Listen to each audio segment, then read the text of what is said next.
हाय, मैं हूं पंकज मोगा। आज हम बात करते हैं इन्फ्लेशन की। आज जो सुबह रिपोर्ट आई कनाडा की, we are in positive side now. Basically 2 महीने से जो पिछली जितनी भी जो इन्फ्लेशन की रिपोर्ट्स थी वो हम माइनस में थे। अभी लेट्स से डिफ्लेशन में थे। सो अब इन्फ्लेशन फिर से पॉजिटिव जो आई है, उसका जो रिपोर्ट आई है बेसिकली वो 0.7% है, जो कि अच्छी है। मंथ मंथ ओवर मंथ की बात कर रहे हैं हम। और स्टैट कनाडा ने ये भी बोला है कि लगभग जो प्राइजेस हैं वो because of shelter cost and gasoline. So gas जो हम यूज़ कर रहे हैं, गैस के प्राइसेस लगभग 11% अप आए हैं पिछले 2 महीने में। सो उसकी वजह से भी इन्फ्लेशन ऊपर गई है, लेकिन फिर भी हम कोर इन्फ्लेशन फिर भी हम 1.7% के करीब बैठे हुए हैं, which is okay. Because bank of Canada का जो टारगेट होता है वो जो है एक्चुअली टारगेट वो 2% का है। सो 2% इज़ अ वेरी हेल्दी जैसे कि इन्फ्लेशन रहती है, क्योंकि इन्फ्लेशन ज़रूरी भी होती है। हम डिफ्लेशन में नहीं जा सकते। चीज़ें सस्ती होने लगेंगी तो इसका मतलब है कि डिमांड कम हो गई है। सप्लाई ज़्यादा है, डिमांड कम है, तो चीज़ें सस्ती होती जा रही हैं। प्रॉफिट ख़त्म होने शुरू हो जाते हैं कंपनीज के। उस केस में क्या होता है कि ले ऑफ शुरू हो जाते हैं। सारी चीज़ें, बहुत सारी चीज़ें मैटर करती हैं अगर हम सीपीआई की बात करें तो। और जब हम पूरी कोर की बात करनी शुरू करते हैं तो हमें पॉजिटिव में रहना ज़्यादा ठीक है, बट ये भी नहीं होना चाहिए कि बहुत ज़्यादा बढ़नी शुरू हो जाए, क्योंकि 2% का टारगेट इसीलिए रखा हुआ है। अगर लेट्स से 2.30 पहुंच जाती है या 3% से ग्रो करना शुरू कर दे, ग्रो नहीं मतलब इन्फ्लेशन बढ़नी शुरू हो जाती है। अगर चीज़ें महंगी होना, मतलब इन्फ्लेशन का मतलब है चीज़ें महंगी होना। जो भी आप चीज़ें खरीद रहे हैं वो महंगी होती जा रही हैं। सो उस केस में क्या होता है कि इंटरेस्ट रेट बढ़ा के उसको कम करने की कोशिश की जाती है। सो 0.7 1.7 कोर, इसका मतलब ये है कि इंटरेस्ट रेट तो अब यहीं रहेंगे, और वैसे भी एक्सपेक्टेड भी हैं। इंटरेस्ट रेट तो पहले भी मैंने लास्ट एपिसोड में भी बात की थी कि अगर ऐसे ही चलेगा, बिजनेस हमारा इतना अच्छा नहीं चल रहा है, जो भी अभी तक रिपोर्ट्स आ रही हैं, ठीक है अभी पॉजिटिव आनी शुरू हो गई हैं, लेकिन हम उस पोजीशन में अभी तक नहीं पहुंचे हैं सारे सेक्टर्स में। जिस जगह पे हम फरवरी में थे, इस पैंडेमिक आने से पहले थे। सो इंटरेस्ट रेट तो बढ़ने के चांसेस नहीं है। इंटरेस्ट रेट घटा के तो स्टिमुलेशन दिया जाता है, और रेजिडेंशियल मार्केट को भी स्टिमुलेशन है, बिजनेसेस को भी है, क्योंकि इंटरेस्ट रेट अगर कम हो गया है तो इतने बड़े बड़े बिजनेस लोन्स होते हैं जो उनके इंटरेस्ट रेट भी वो कम पे कर रहे हैं बिजनेसेस। बड़ी बड़ी कंपनीज हैं जिनके प्रॉफिट खत्म हुए पड़े हैं। मैं आगे चल के अभी रॉजर्स की बात करता हूँ, उनकी भी रिपोर्ट आई है। सो ये इस वजह से सीपीआई जो है, हमारी जो इन्फ्लेशन है, उसको काफ़ी हम एक्चुअली कहें तो उस पर बहुत टारगेट रखते हैं। हम उस पर बहुत नज़र रखते हैं वो, क्योंकि उससे हम काफ़ी कुछ जान सकते हैं कि हमारी इकोनॉमी में हो क्या रहा है। So CPI is a very very important news. जो रॉजर्स की बात कर रहा हूँ, मैं इसलिए बात कर रहा था, उनकी भी आज अर्निंग की रिपोर्ट आई। रॉजर्स का जो प्रॉफिट है वो लगभग 53% नीचे गया है, विच इज़ ह्यूज। 53% बहुत ज़्यादा हो जाता है, लेकिन उनका जो एक्चुअली नीचे जाने का कई रीज़न है। जैसे उन्होंने स्टोर्स बंद करने पड़े उनको। सारी स्पोर्ट्स, लेट्स से ब्लू जेज जो है, रॉजर्स है, रॉजर सेंटर्स में भी खेलता है। उस जितनी भी स्पोर्ट्स हैं जो भी उनको भी उनसे भी उनको मिल रहा था। सो ब्लू जेज का बहुत बड़ा इफेक्ट आया उनको। सो उनकी जो लगभग जो इनकम है वो 279 मिलियन रह गई है कनेडियन, विच इज़ 53% डाउन पिछले साल से। सो लगभग 600 के करीब थी पिछले साल। सो आधी रह गया उनका प्रॉफिट। बट ये नहीं है कि प्रॉफिट नहीं हुआ है, प्रॉफिट हुआ है। बट इस केस में क्या होता है कि जैसे जिन्होंने भी शेयर लिए होते हैं, उनके डिविडेंड और दोज काइंड ऑफ थिंग्स, या कंपनी को कहीं और इन्वेस्टमेंट करनी थी। लेट्स से अगर 300 मिलियन का प्रॉफिट हुआ है और अगर 600 का होता तो हो सकता है कि उन्होंने 5G के जो नए चीज़ें खरीदनी थी, they could bye with that profit. ऐसा नहीं होता है कि प्रॉफिट तो हुआ है, या हुआ है, लेकिन एक्सपेंशन कहाँ से होगी?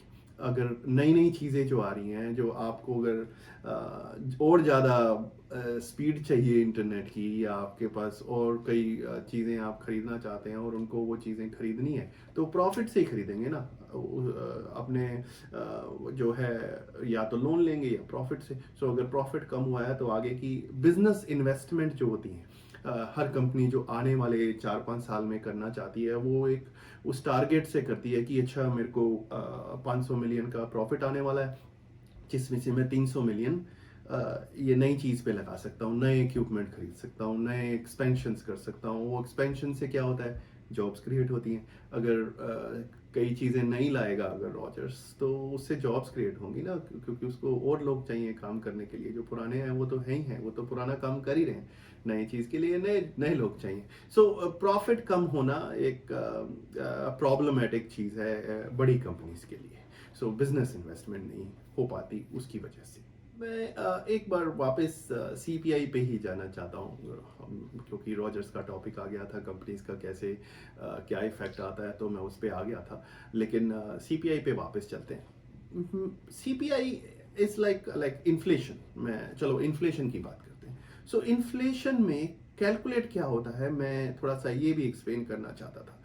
देखिए, मेजर चीज़ें 8 चीज़ें जो मेजर हैं, बहुत सारे इसमें फैक्टर्स होते हैं, बहुत सारी चीज़ें काउंट की जाती हैं, बट ये देखा जाता है कि क्या क्या चीज़ें महंगी हुई पिछले महीने से या पिछले साल से, कितनी चीज़ें महंगी हुई हैं, वो इन्फ्लेशन है लाइक एक तरह की।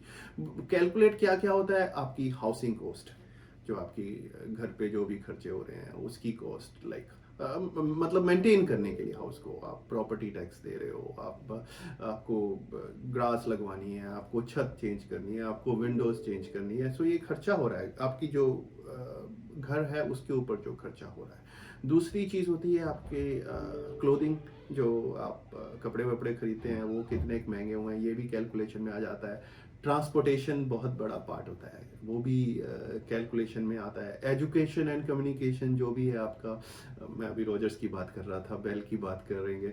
सो आप टेलीफोन लेते हैं, उसका बिल क्या चल रहा है, कितना महंगा हुआ है पिछले से आपको, और एजुकेशन पे आप कितना खर्चा कर रहे हैं। अदर सर्विसेज जैसे कि सलून जाते हैं आप, बाल कटवाते हैं, बहुत सारे लोग बाकी जो भी सर्विसेज हैं इस टाइप की, नेल सैलून हैं, जो भी होते हैं, ये इनके खर्चे जो हैं। रिक्रिएशन पे, रिक्रिएशन मतलब आप खेलने जाते हैं, कई बार जिम जा रहे हैं, उसका क्या खर्चा है, कम्युनिटी सेंटर में जा रहे हैं, स्विमिंग कर रहे हैं। सो ये सारी चीज़ें भी कैलकुलेट की जाती हैं। आपका मेडिकल केयर, हेल्थ केयर पे आप कितना खर्चा कर रहे हैं, कितनी दवाइयाँ ले रहे हैं, दवाइयाँ महंगी हो रही हैं, क्या है, आप ज़्यादा खर्चा करना शुरू कर दिया है। पहले जो दवाई लेट्स से कि $50 की आती थी, अब वो 52 या $53 की हो गई है। सो वो भी कैलकुलेशन में आ जाता है। और उसके बाद जो लास्ट 8वीं, मैं ये नहीं कह रहा हूँ कि सिर्फ इसी 8 से ही होता है, बहुत सारी और चीज़ें हैं जो कैलकुलेट की जाती हैं, लेकिन लास्ट जो आ जाता है फूड। मैं मेन चीज़ें उठा रहा हूँ आपकी। ग्रोसरी आप करने जाते हैं, कितनी महंगी हो गई है। आप जो फूड घर पे बाहर से अगर ऑर्डर कर रहे हैं, सो सारा मतलब फूड की बात कर रहा हूँ। सो फूड को भी इसमें कैलकुलेट किया जाता है। सो ये सारी चीज़ें हैं जो ट्रांसपोर्टेशन में, जैसे गैसोलीन भी आ गया आपका, अब गैस कितनी महंगी हो गई है, ये सारी चीज़ें भी इसमें काउंट की जाती हैं। सो बेसिकली चीज़ें जब महंगी होती हैं उसको हम इन्फ्लेशन कह देते हैं।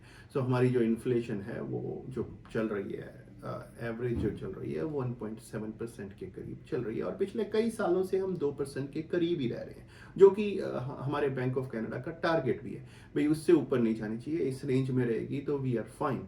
और जब तक 2% से ऊपर नहीं जाती है, या इकोनॉमी बहुत अच्छी स्ट्रेंथ में नहीं आ जाती है, तब तक बैंक ऑफ कनाडा को इंटरेस्ट रेट बढ़ाने का कोई झंझट ही नहीं है, उनको कोई प्रेशर ही नहीं है। प्रेशर तब शुरू होता है या तो इकोनॉमी बहुत अच्छी चल रही हो या इन्फ्लेशन ऊपर निकल जाए। सो दोनों चीज़ें अभी ऐसी सिचुएशन में नहीं है कि इंटरेस्ट रेट घटाया जाए इस केस में। सो अब ये देखते हैं कि पहले भी मैं इंटरेस्ट रेट की बात कर रहा था, इट्स माय फेवरेट टॉपिक मेरे को लगता है, क्योंकि इंटरेस्ट रेट बहुत बड़ा स्टिमुलेशन होता है। अब हम बात करते हैं रिटेल सेल की। ये भी इसी वीक जो रिपोर्ट आई है, विच विच इज़ रियली मैं ये कहूँगा कि काफ़ी एनकरेजिंग साइन है।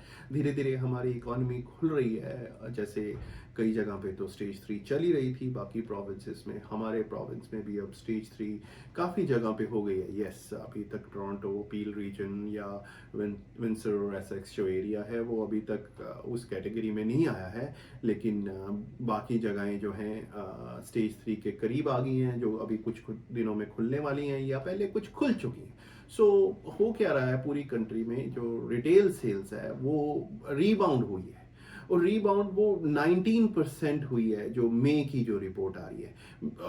एंड मई की तो उन्होंने वैसे ही बता दी है कि 19% रिबाउंड किया, बट हम उस सिचुएशन में नहीं है जो फरवरी में थे या जनवरी में थे। But still it's encouraging sign, because retail sale पे सबसे ज़्यादा इफेक्ट आता है अगर लोगों के पास कोई सेविंग नहीं है, कोई मनी नहीं है। तो इसका मतलब ये एक साइन है कि लोग खरीद रहे हैं बाहर जाके चीज़ें। अब अभी तक जून की वैसे रिपोर्ट आई नहीं है, लेकिन उसके लिए वो ये कह रहे हैं कि लगभग 25% का रीबाउंड हुआ है। अगर 25% का रीबाउंड एक्चुअल रिपोर्ट है, अगर आती है बाहर, तो वी आर 100% विद फेब्रवरी।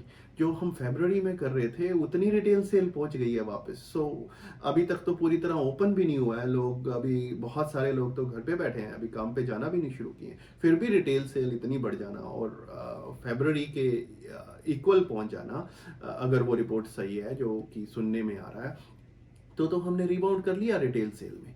और रिटेल सेल का रीबाउंड इसलिए भी अच्छा है, इसका मतलब है कि मैंने जैसे पहले भी ये लाइन बोली कि लोगों के पास मनी है खर्चने के लिए। उनकी चाहे वो जॉब नहीं थी उनके पास अभी तक है जो सेविंग्स हैं या जो भी है, जो भी उनको मिला है या उनकी सैलरी मिल रही थी, घर से बैठ के काम कर रहे थे, तो वो रिटेल बाहर आ रहा है वो मनी जो है। और अगर वो बाहर आ रहा है तो हमारे लिए, इकोनॉमी के लिए काफ़ी अच्छा भी है, क्योंकि इकोनॉमी फास्टर रिबाउंड करेगी। मैं ये नहीं कहता हूँ कि एक ही रिपोर्ट से सारा कुछ हो जाएगा। मैन्युफैक्चरिंग भी ठीक हो गई थी पिछली 2 वीक पहले जो रिपोर्ट आई थी मैन्युफैक्चरिंग की भी काफ़ी अच्छी रिपोर्ट थी। बट फिर भी हम फुल स्ट्रेंथ में, ये तो रिटेल है जो उस स्ट्रेंथ में आ गई है, लेकिन ये स्लो डाउन भी कर सकती है। हो सकता है कि ऐसी सिचुएशन हो कि लोगों ने 3-4 महीने से जो चीज़ें नहीं खरीदी थी और नीड की थी उनकी, वो रुके हुए बैठे हुए थे, तो उन्होंने फटाफट वो शॉपिंग जो भी लेना था कर लिया है। लेकिन आने वाले टाइम में हो सकता है वो थोड़ा सा और रुक जाए। सो ये सारी चीज़ें चलेंगी, और जैसे जैसे ये सब खत्म होगा, अगस्त एंड में ख़त्म होने वाला है, उसके बाद जब लोग काम पे वापस जाएंगे, अगर सेकेंड वेव नहीं आई, काम पे वापस जाएंगे, तो हो सकता है कि काफ़ी लोग काम पे जा ही ना पाए। कई कंपनियां जो हैं, ये तो हम मान के चल रहे हैं कि 10 से 15% एटलीस्ट बैंक्रप्सीज होंगी कंपनीज की, उस स्ट्रेंथ में वापस वो नहीं जा पाएंगी। अगर वो नहीं जा पाएंगी तो उनके लोग भी काम नहीं कर रहे हैं और सब भी खत्म हो गया। ठीक है, हो सकता है उनको ईआई वगैरह कुछ मिल जाए उस टाइम के लिए, लेकिन ये सारी चीज़ें हमारी इकोनॉमी पे इम्पैक्ट करेंगी। सो एक अभी मैं बहुत ज़्यादा आई एम ऑप्टिमिस्टिक कि ये हो, बट इतना भी ज़्यादा डिपेंड नहीं होना चाहिए जब तक कि पूरी चीज़ सामने नहीं आ जाती। सो अगले 6 महीने बहुत क्रूशियल है, जब तक मेडिसिन नहीं आ जाती, जब तक वैक्सीन नहीं आ जाती। सो ये 6 महीने जो हैं काफ़ी हमें बताएंगे कि हम किस तरह से जाएंगे। हम वी शेप रिकवरी में रहेंगे या डब्ल्यू रिकवरी में जाएंगे, क्योंकि हो सकता है कि हम एक बार अब रिकवर हुए हैं, फिर एक बार नीचे जाएं, फिर वापस ऊपर आए। सो बैंक ऑफ कनाडा के हिसाब से भी तो यही था लास्ट वीक, जैसे मैंने एक्सप्लेन किया था कि वो ये कह रहे हैं कि लगभग 2022 आ जाएगा, मतलब 2021 नहीं 2022। अभी 2 साल की बात वो कर रहे हैं कि इतना टाइम लग सकता है। 2 साल तो नहीं, 1.5 साल रह गया है। बेसिकली हम जुलाई में हैं, सो ये अगले जो हैं 5 महीने जो हैं, 5.5 महीने, और उसके बाद 2021 वो पूरा मान के चल रहे हैं कि 2022 में बैंक ऑफ कनाडा के हिसाब से हम पूरी तरह रिबाउंड हो चुके होंगे, अगर सेकेंड वेव नहीं आती है और वैक्सीन डिले नहीं होती है। सो अगर सेकेंड वेव आती है तो भी हो सकता है, अगर वैक्सीन आ जाए दिसंबर जनवरी में, फिर भी उतना ही टाइम लेंथ लगेगा, लेकिन एक बार इकोनॉमी को एक और झटका लग सकता है इस बीच में। बट अगर ऑप्टिमिस्टिकली देखें तो बैंक ऑफ कनाडा ने यही कहा है कि we are not counting as a second wave को बीच में काउंट ही नहीं कर रहे हैं हम, फर्स्ट वेव के बाद फ्लैट करके हम आगे चलना चाहेंगे। और जिस तरह से कनाडा में कर्व को फ्लैट किया गया है, अगर वो इसी तरह से जितने भी हमारे पॉलिटिशियन हैं, चाहे हमारे प्रीमियर हैं, चाहे हमारे प्राइम मिनिस्टर हैं, किसी भी प्रोविंस के जो प्रीमियर हैं, सारे ही अच्छा काम कर रहे हैं इस वक्त। सो अगर वो इसी तरह से कंट्रोल में रखें, कॉन्टैक्ट ट्रेसिंग चलती रहे, तो हो सकता है कि सेकेंड वेव ना आने दे हमारी कंट्री में, क्योंकि फर्स्ट वेव को भी उन्होंने बहुत फास्ट फ्लैट किया है। बाकी कंट्रीज़ को अगर आप देखें, हम रोज न्यूज़ में सुन रहे हैं यूएस का क्या हाल हुआ है, या यूरोप में जो कंट्रीज़ थी जब उनमें फैला था कैसे लोग मरे थे, अब इंडिया में क्या हाल हो रहा है, इतने केसेस रोज के आ रहे हैं। अगर हम अपने आप को कंपेयर करें तो वी आर रियली गुड। मैं मान सकता हूँ बहुत लोग ये कहते हैं नहीं जी हमारी कंट्री में पॉपुलेशन नहीं है, पॉपुलेशन नहीं है, मैं समझ सकता हूँ, लेकिन टेस्टिंग रेट जो परसेंटेज जो पॉजिटिविटी आ रही है वो बहुत कम आ रही है। अगर मैं यूएस से वैसे कंपेयर करूँ, सिर्फ जितने उन्होंने टेस्ट किए हैं, जितने भी वो रोज टेस्ट करते हैं, मैं नंबर्स को कंपेयर नहीं करना चाह रहा हूँ, जितने भी वो टेस्ट करते हैं, लगभग उनका जो पॉजिटिव रेट आता है वो 10 से 15% के बीच में।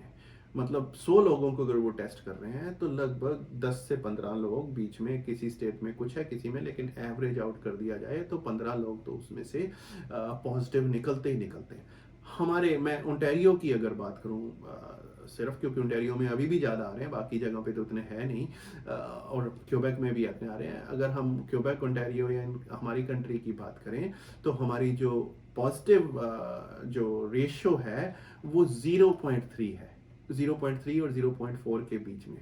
मतलब अगर हम 100 लोगों को टेस्ट कर रहे हैं तो एक भी नहीं आ रहा है, 300 करेंगे तो जाके एक आता है। सो पॉजिटिविटी काफ़ी हमारी जो है रेशियो जो है वो बहुत कम है। सो इसलिए मैं ये कहना चाहूँगा कि कनाडा ने काफ़ी कंट्रोल किया है, काफ़ी हमने कर्व को फ्लैट किया है, और होप सो ये इसी तरह चलता रहे, हमारी इकोनॉमी धीरे धीरे खुलती रहे, हम थर्ड स्टेज में पहुँचे हैं, उसके बाद फुल स्ट्रेंथ में जाएं और कॉन्टैक्ट ट्रेसिंग करते रहें, जिससे कि हम उन वायरस को कंट्रोल कर पाएँ और हमारी इकोनॉमी पूरी तरह से ठीक ढंग से चलनी शुरू हो जाए, हर कोई काम पे जा सके। सो ये था आज का एक छोटा सा स्नैपशॉट। अगले वेंसडे फिर से मिलेंगे। मेरी तरफ से सबको नमस्कार जी।